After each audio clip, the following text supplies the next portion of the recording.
nahtadiya laula an hadanallah asyhadu an la ilaha illallah wahdahu la syarikalah wa asyhadu anna muhammadan abduhu wa rasuluhu allazi la nabiyya ba'dah.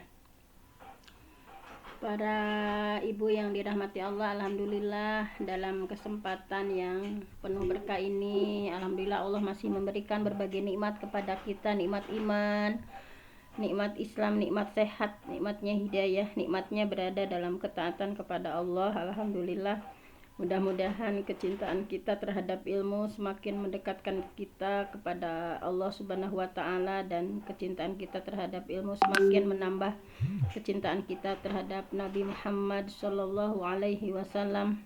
Mudah-mudahan hal kecil yang kita lakukan di setiap pagi menjadi wasilah diturunkan berbagai berkah, ridho, maghfirah, inayah dari Allah Subhanahu wa Ta'ala. Dan untuk hari ini kita akan mengkaji ya salah satu buku tentang Al-Arba'in, buku yang disusun ya tentang 40 hadis terkait kita ya sebagai seorang perempuan. Nah, kita akan lihat. Nah, ini hadisnya. Kita baru menginjak hadis keempat. Apa yang harus kita pelajari tentang keperempuanan ya? Di antaranya di hadis keempat kita diingatkan oleh buku ini tentang bagaimana kita harus bersabar mengurusi anak perempuan. Baiklah, saya akan bacakan terlebih dahulu di sini hadisnya. An Aisyah, hadis dari Siti Aisyah, zaujin Nabi sallallahu alaihi wasallam, yang Siti Aisyah itu istri ya, istri dari Nabi Muhammad sallallahu alaihi wasallam. Haddasathu, nah Siti Aisyah menceritakan ya, kemudian qolat, dia berkata, ja'atni imro'atun, telah datang kepadaku seorang perempuan, ma'aha ibnatani, kemudian si perempuan tadi ya bersamanya membawa ibnatani, yaitu kedua putri atau kedua anak perempuannya. Tas aluni, yang dia datang itu untuk meminta kepadaku, kata Siti Aisyah. Nah, kemudian falam tajid indi ghaira tamrah wahidah.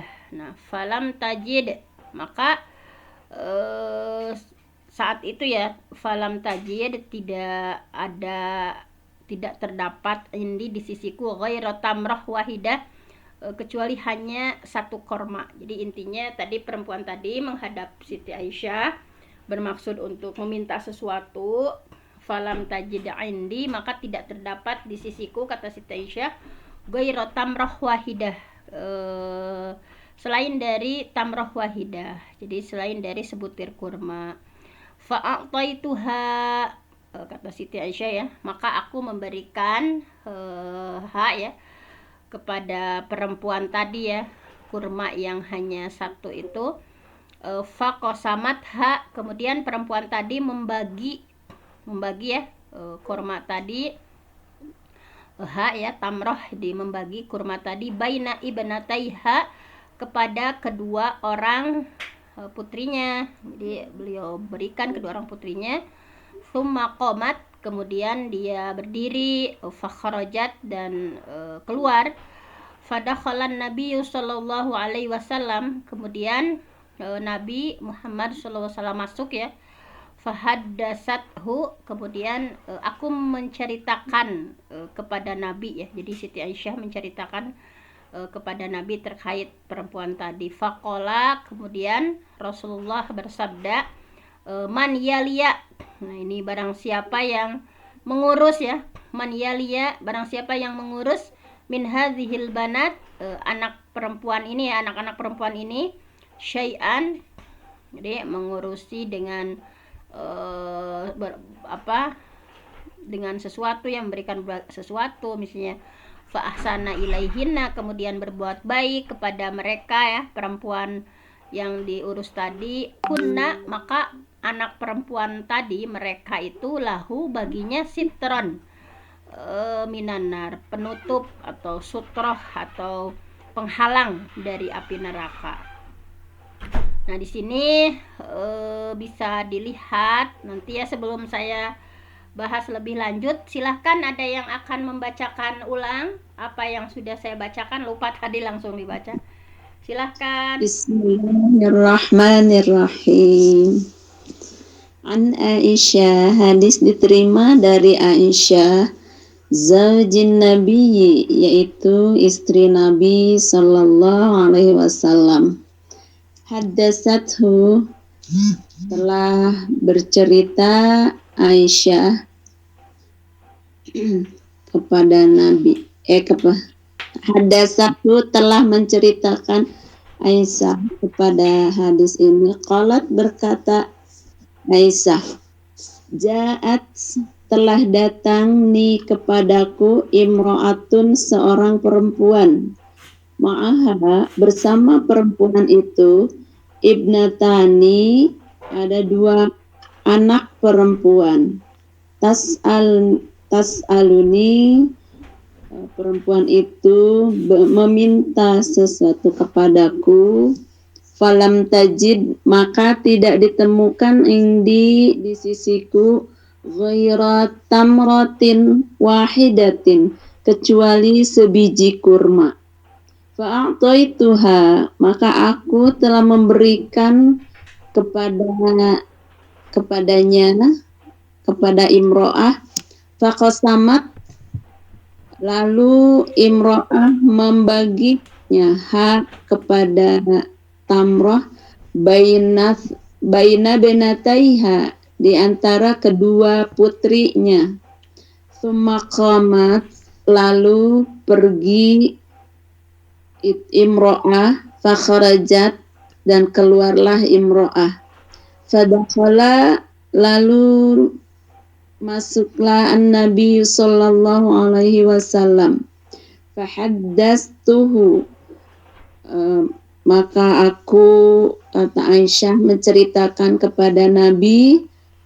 Faqala, lalu bersabda Nabi, man, barang siapa, yali, yang mengikuti min hadhil banati, di antara anak-anak ini, syai'an, sesuatu, fa ahsana, lalu berbuat baik, ilaihinna, kepada anak-anak perempuan, kunna, maka terbuktilah lahu, bagi man, sitron, suatu penutup, penghalang, minan nari, dari neraka. Baik, terima kasih Umi sudah membacakan ya hadis tentang keutamaan ya, keutamaan memelihara atau berbuat baik kepada banat ya, kepada anak perempuan. Nah, mari kita bahas sedikit bahwa tentu saja ya, kehadiran anak dalam rumah tangga kita itu merupakan nikmat terbesar dari Allah. Namun sebagian orang ada yang mereka lebih mendambakan kehadiran anak laki-laki daripada anak perempuan, sehingga dalam Islam itu ada bab khusus ya, ada bab khusus, babu fadlil ihsan ilal banat, bab keutamaan berbuat baik kepada anak perempuan, karena ada sejarah kelam ya terkait perempuan di zaman jahiliyah, bahwa sama sekarang juga ada juga yang mereka itu lebih menganggap bahwa anak laki-laki itu dianggap lebih mulia daripada anak perempuan ya, bahwa sebagian orang ada yang mereka bangga dan gembira ketika dikaruniai anak laki-laki, dan sebaliknya sebagian orang ketika hadir anak perempuan itu merupakan aib, atau bahkan kalau dulu di zaman jahiliyah ini adalah sebuah bencana, sedih gitu ya. Padahal kehadiran anak perempuan itu sama, ini bagian dari nikmat Allah. Bahkan Islam ya tadi secara khusus menjelaskan tentang keutamaan anak perempuan, pahala yang berlimpah ya bagi orang tua untuk memelihara dan mendidik anak perempuan. Bahkan kalau Imam Muslim rahimahullah membuat sebuah bab khusus dalam kitab sahihnya dengan judul Babu Fadlil Ihsan Ilal Banat, bab tentang keutamaan berbuat baik kepada anak perempuan. beliau memaparkan beberapa hadis ya terkait perempuan. Jadi di antaranya hadis-hadisnya akan kita pelajari hari ini, bahwa hadis ini ya yang sudah kita baca ini intinya menunjukkan keutamaan perempuan ya dalam agama Islam, bahwa Syekh Imam An-Nawawi rahimahullah menyampaikan bahwa hadis itu ya tentang keutamaan berbuat baik kepada anak perempuan, kemudian memberi nafkah kepada anak perempuan, serta memang as-sabru ya, bersabar mengurus berbagai urusan anak perempuan. Nah, ini bahkan di hadis yang lain nanti akan kita bacakan ya, bahwa kenapa istilahnya itu dengan mani betulia, barang siapa yang diuji dengan anak perempuan, karena anak perempuan itu merupakan ujian untuk orang tuanya. Tadi kan sebagian orang tua ada yang tidak suka dengan kehadiran anak perempuan, lebih bergembira ketika diberikan anugerah anak laki-laki. Oleh karena itu menurut Syekh Imam An-Nawawi, kenapa dalam hadis-hadisnya istilahnya dengan mani betulia ya.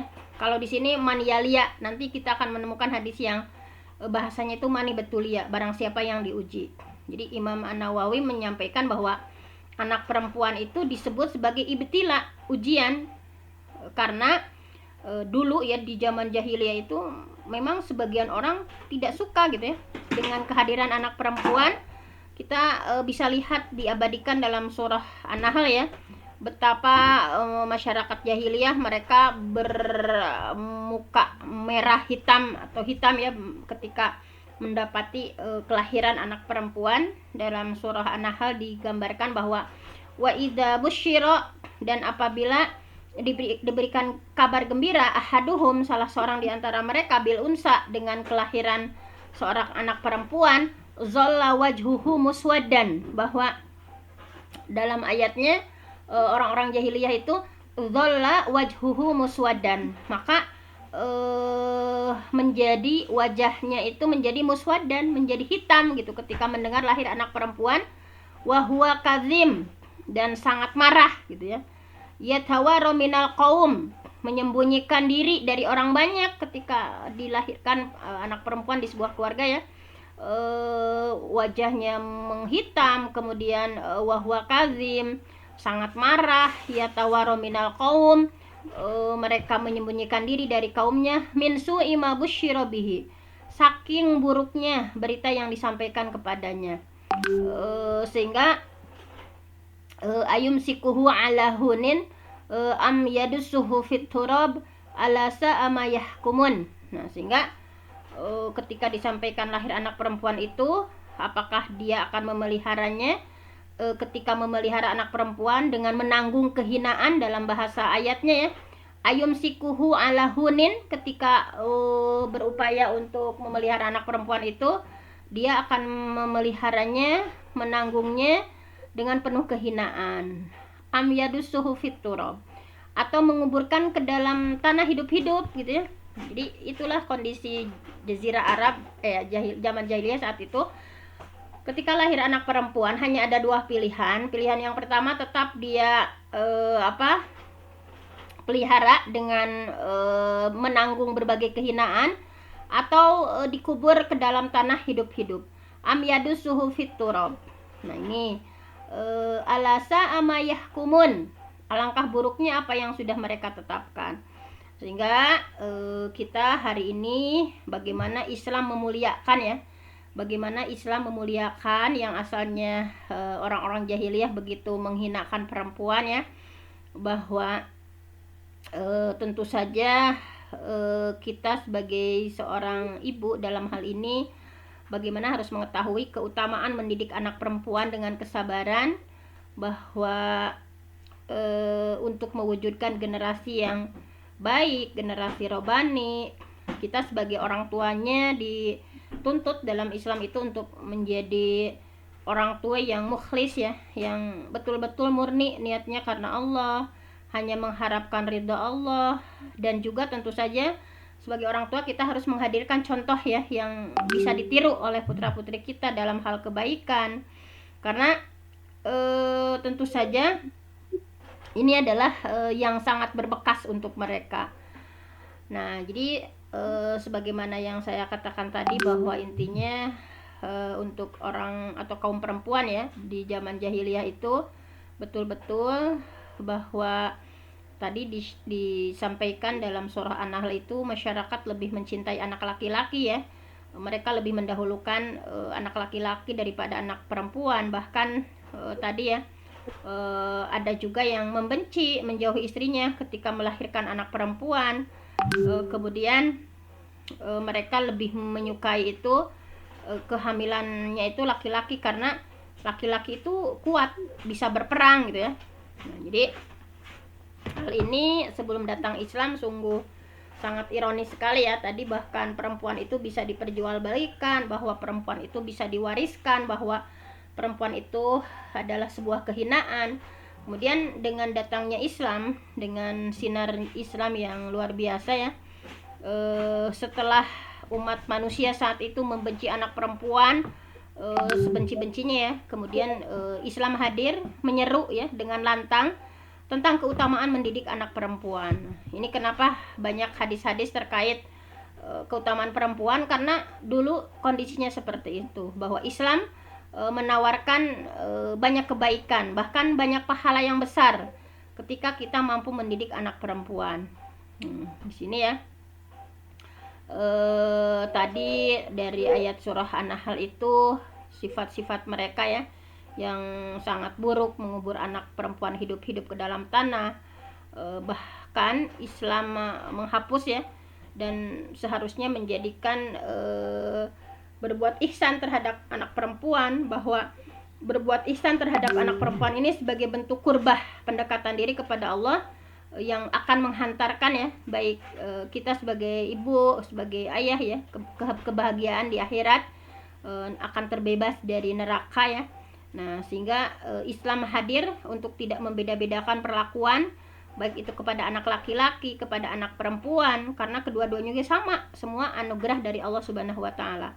Bahwa kenapa sebagian orang prinsip yang memiliki lebih mencintai anak laki-laki ya daripada anak perempuan, ini adalah asar atau dampak dari zaman jahiliyah yang sangat disayangkan. Pengaruhnya sampai saat ini pun masih ada ya di sebagian masyarakat.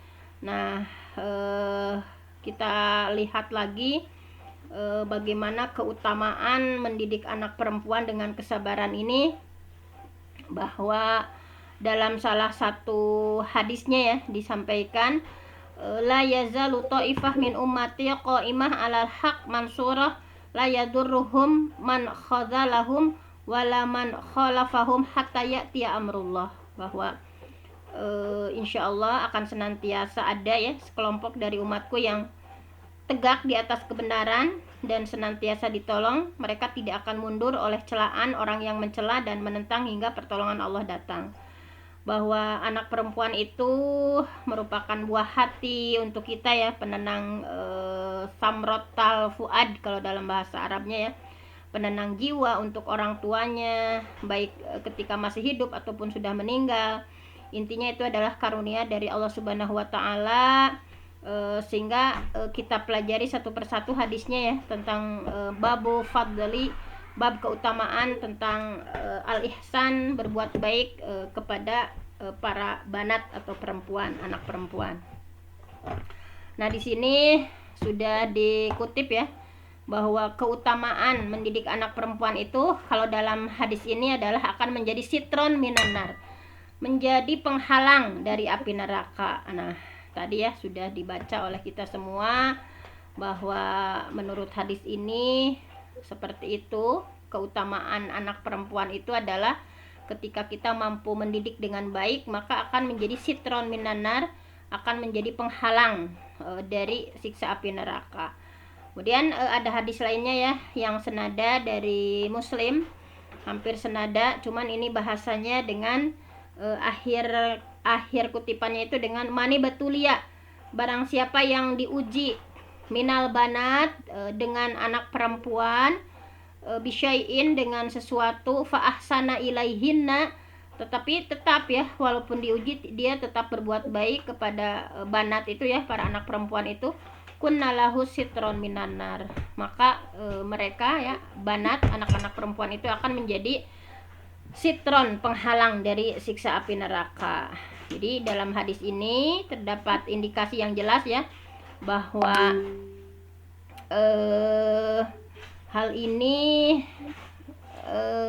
menunjukkan bahwa hal ini bisa dicapai dengan ujian mendapatkan satu anak perempuan saja. Nah, kalau yang tadi berarti 2 ya yang di hadis ini, tapi kalau yang di hadis ini cukup dengan satu anak perempuan pun bisa menjadi sitron minanar, penghalang dari siksa api neraka. Kemudian mendidik anak perempuan tentu saja bisa menghantarkan masuk ke surga. Nah, ini ada hadisnya ya.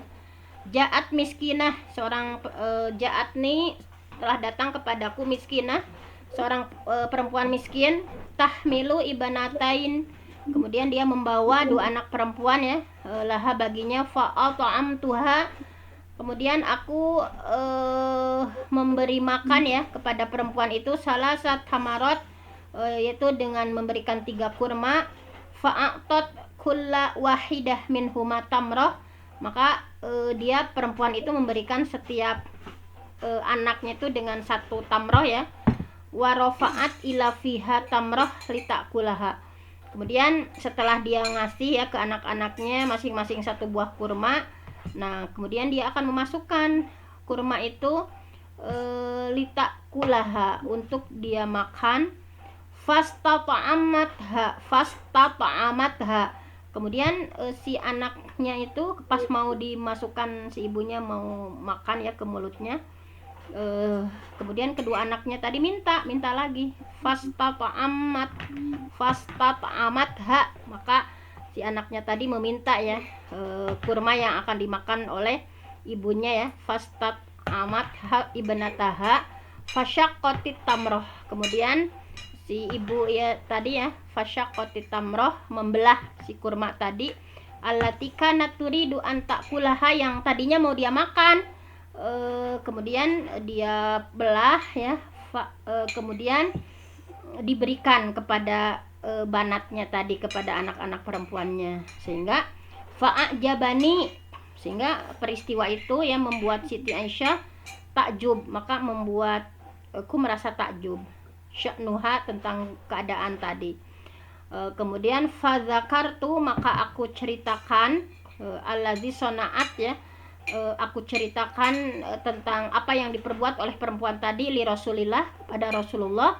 Faqala, kemudian Rasulullah menjawab, innallaha, sesungguhnya Allah, qad aujaba, sudah menetapkan, laha baginya, biha, dengan hal itu, dengan perantara hal itu, al-jannah, sudah menetapkan bagi perempuan tadi surga, au a'taqaha biha minan nar, dan membebaskannya dari neraka. Jadi ini juga sama ya, bahwa pengorbanan seorang ibu dalam kejadian hadis ini ya, sangat terlihat al-isar, memprioritaskan orang lain atas dirinya itu lebih besar, yang mana ia tidak makan sedikit pun, mendahulukan untuk kedua anaknya gitu ya. Nah, itu kan kita juga sebagai seorang ibu terkadang seperti itu ya. Jadi lebih baik misalnya untuk anak-anak kita dulu. Nah, ini ketika kita berperilaku seperti ini, jadi memprioritaskan bagian dari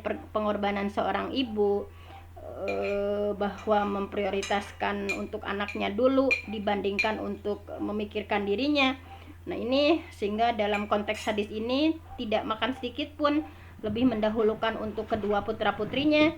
Nah, ini dengan pengorbanan seperti itu, Rasulullah memotivasi ya para umatnya, innallaha, sesungguhnya Allah, qad aujaba, sudah menetapkan, laha bagi perempuan itu, biha, dengan hal itu, al jannah, surga, jaminannya surga, au a'taqaha biha minan nar, atau membebaskannya dari siksa api neraka. Kemudian di hadis yang lain pun, mendidik anak perempuan itu bisa mengangkat derajat. Ini hadis dari sahabat Anas bin Malik ya, bahwa Rasulullah Shallallahu Alaihi Wasallam bersabda, man ala, barang siapa yang ala, mengayomi ya, jariyata, ini 2 anak perempuan, hatta tablugha, sampai dewasa, ja'a yaumal qiyamah, maka dia akan datang pada hari kiamat, ana wahwa, bahwa posisinya ya, saking terhormatnya yang mengayomi anak perempuan ini, kata Rasul, ana, saya, wahwa, dengan dia orang yang mengayomi tadi, wazomma asobiahu, Nabi menggabungkan jarinya.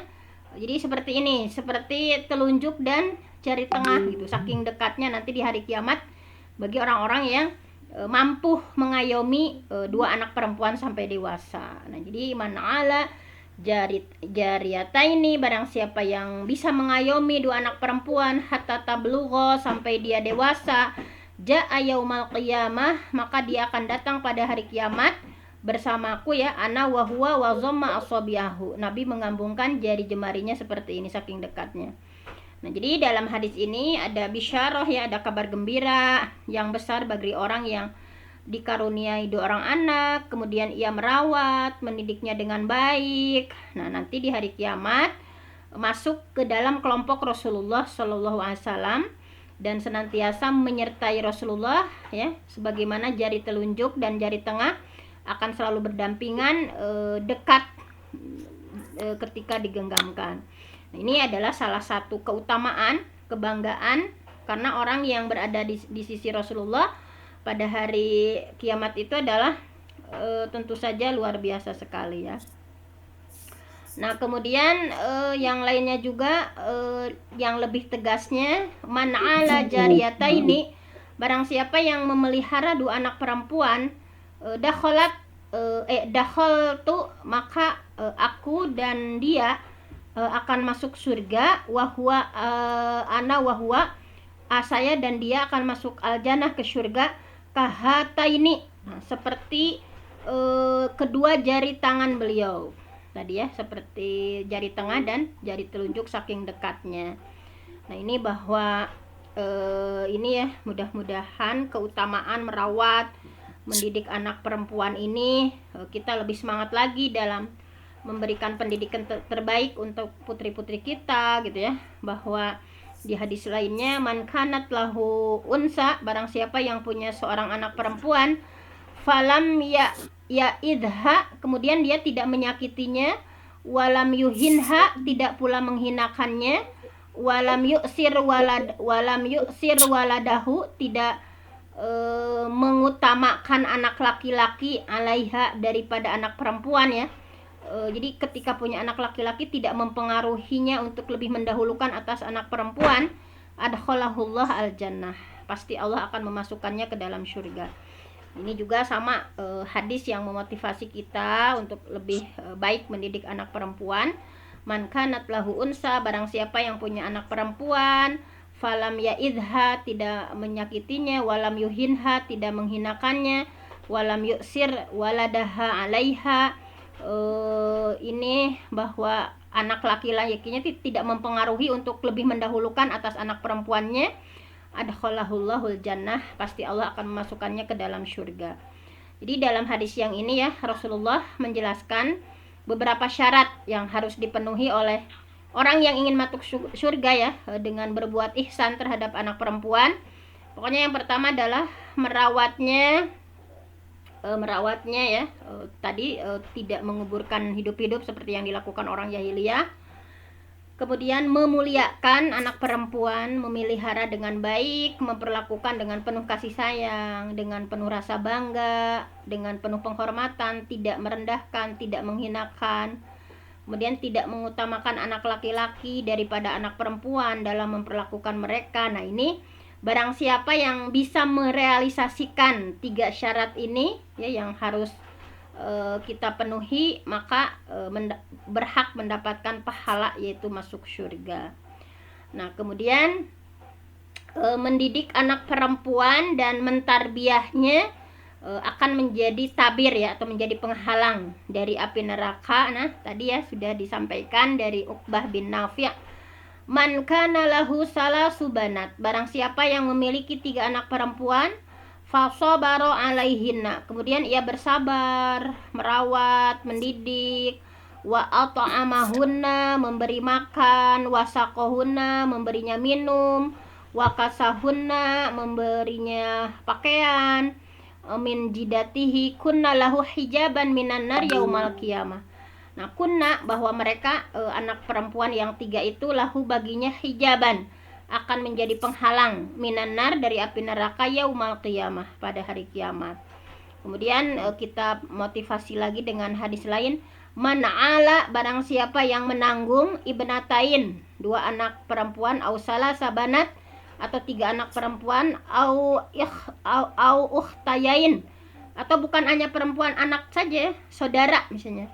Barang siapa yang kita menanggung dua anak perempuan atau tiga anak perempuan, au ukhtayain, atau kita punya saudara perempuan, kemudian kita tanggung, atau kita kita urus, kita pelihara, kita tanggung ya. Au ukhtayain, atau saudari perempuan, au salasa akhwat, atau tiga saudari perempuan ya, hatta yamutna, sampai mereka meninggal, au yamutu anhunna, atau lebih dulu meninggal, mereka lebih dulu meninggal dunia, atau dia sendiri yang lebih dahulu meninggal dunia, kuntu ana wa huwa kahataini, maka pahalanya itu beliau berisyarat dengan dua jarinya, telunjuk dan jari tengah. Nah, dia itu nanti di hari kiamat akan berdekatan dengan Rasulullah ya, seperti dua jari telunjuk dan jari tengah. Nah, ini pahalanya juga saudari perempuan juga ya, ketika kita mengayomi, ketika kita mengurus, memelihara.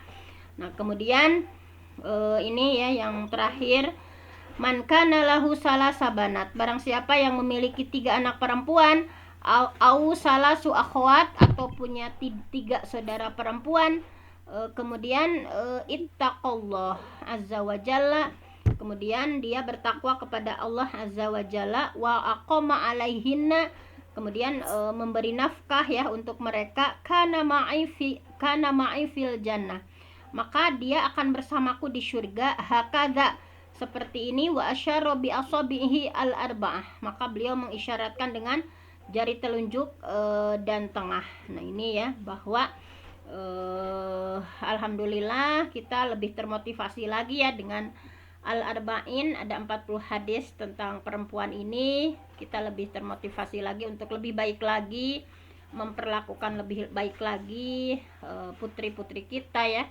dengan tadi ya berbagai keutamaan yang ada di hadis ini. Mudah-mudahan kita diberikan hidayah atau taufik oleh Allah, dimampuhkan untuk mendidik, memelihara, memberikan berbagai hal yang terbaik untuk putra-putri kita, sehingga sampai dewasa kita bisa menjaganya, sehingga mudah-mudahan menjadi hijaban ya, menjadi penghijab, menjadi sutroh ya, menjadi penghalang diri kita dari siksa api neraka. Juga tentunya kita berharap sesuatu yang terbaik ketika kita dengan penuh ikhlas mendidik mereka, maka kita akan bersama Rasulullah, bersama-sama di surga, seperti kedekatan antara jari telunjuk dengan jari tengah ya. Nah, itu adalah sesuatu yang amat sangat kita cita-citakan. Sekali lagi, tetap semangat, maupun anak laki-laki maupun anak perempuan. Nah, terkait anak perempuan, kenapa ada bab khususnya? Karena ada sejarah kelam tentang bagaimana perilaku masyarakat jahiliyah terhadap anak perempuan, dan Islam hadir untuk meninggikan derajat perempuan. Berbagai keutamaan ada ketika kita mampu mendidik dengan baik untuk anak-anak perempuan. Baiklah, waktu kita sudah habis. Saya mohon ampun sama Allah, yang benar datangnya dari Allah, yang salah dari saya sendiri. Aqulu qauli hadza wa astaghfirullah li wa lakum. Wassalamualaikum warahmatullahi wabarakatuh. Warahmatullahi wabarakatuh. Terima kasih yang tak terhingga kepada Bunda Dr. Penti yang sudah menjelaskan tentang hadis tentang perempuan ya. Ternyata luar biasa kalau kita punya anak perempuan. Alhamdulillah, terima kasih yang tak terhingga. Baiklah, karena waktu juga yang sudah memisahkan kita, semoga kita bisa bersua di lain waktu. Mari kita tutup. kajian hari ini dengan membacakan istighfar 3 kali, doa kafaratul majelis, dan alhamdulillah. Astagfirullahaladzim, astagfirullahaladzim, astagfirullahaladzim, subhanaka Allahumma wa bihamdika asyhadu an la ilaha illa anta astaghfiruka wa atubu ilaihi walhamdulillahi rabbil alamin. Allahumma bika bahna wa bika amsayna wa bika nahya wa bika namut wa ilaika nusyur. Amin. Amin. Terima kasih Bunda. Demikian dari saya, mohon maaf jika ada kata-kata yang kurang berkenan. Wassalamualaikum warahmatullahi wabarakatuh. Waalaikumsalam warahmatullahi wabarakatuh.